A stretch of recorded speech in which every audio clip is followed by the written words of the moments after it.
Why is it that when layering sounds and sound designing, we become too obsessed over dynamics in mixing and can spend a lot of precious time tweaking knobs when we're not even finished with the main sound? Stick until the end, because I will reveal a free gift for you. Lately, I've been exploring the world of color bass, and I recently released a color bass track called Rainbows on Neoluminum. When creating Rainbows Drop, I knew for sure that I wanted to implement a very specific sound somewhere during its 16 bars. And we're not talking about the main sound. If you listen to color bass, you probably know what I'm talking about. It's hard to describe, but it sounds like if a train bumped onto something, its engine broke, and the wheels started slowing down. Except this train is from a universe where everything is colorful and made of candy. Anyways, this is the sound.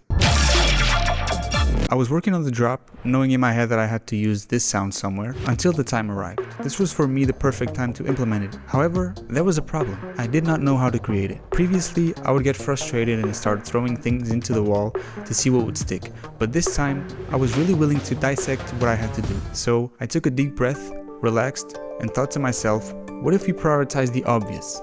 In order to avoid staying stuck unnecessarily, it's important that we do the more obvious things first. The main characteristics of this sound is that it has kind of a stretching effect, as if it was being pulled and decaying. What could I use to achieve this? I knew Faceplant had a sampler that allows you to mess around with the length of the sample. I'm sure most samplers do have this feature, but because I use Faceplant regularly, I felt more comfortable using its sampler over any other one. As I'm sure you know, a sampler needs at least one sample to generate sound. For this sound, we would have to choose a plug sample in D minor, since that's the key of the song, or we could transpose a sample. Now, all I had to do was link the length knob to a macro,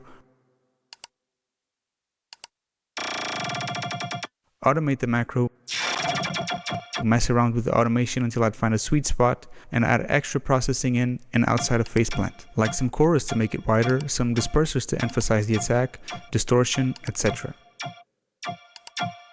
I also wanted to make it a bit more dreamy, and so I added some low-pass filter automation.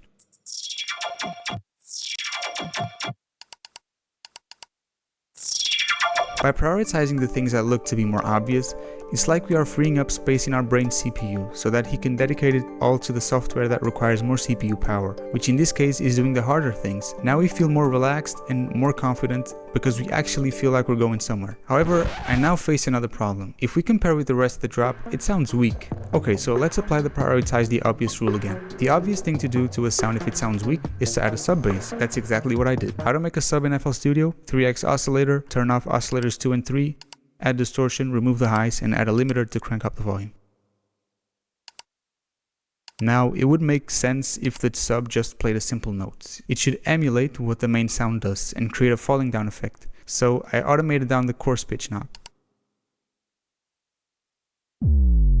However, it still did not quite fit the drop. It needed more strength, it needed more impact. This is a sound that should create the sensation of an explosion, but a colorful one. Well, if it needs more impact, we add some impact sounds, but colorful ones because it's color bass. I instantly reminded myself of a bass sample that I created a while ago that kind of resembles an impact effect.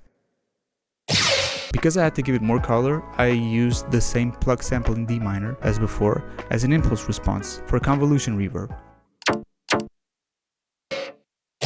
But it feels a bit too dry, so we'll add a delay for additional depth.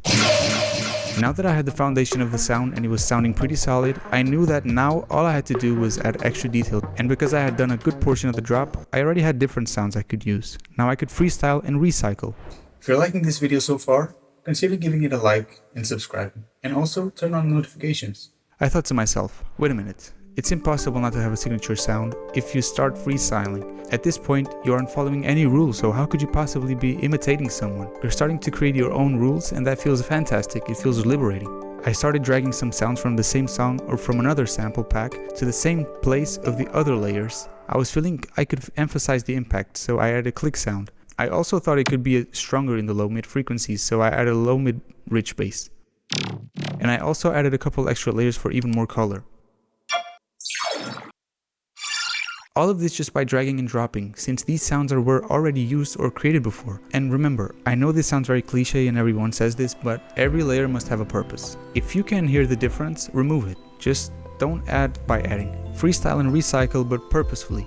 If not, you might just be overcrowding the mix, and no one really wants that. Finally, I was done with the sound. I felt relieved, but at the same time I was thinking to myself, damn, this took a little bit too long. And probably the most important tip I want to tell you is, it's okay to take your time. And follow me on Instagram and join my Discord server for a free weekly sample pack.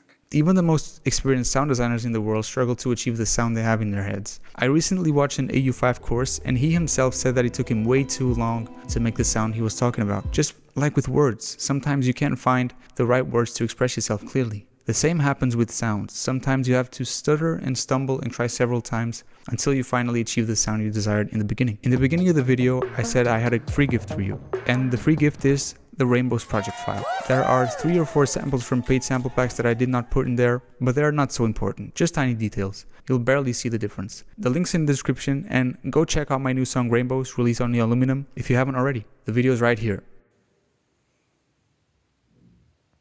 Hey, if you're liking this video so far, não posso ler.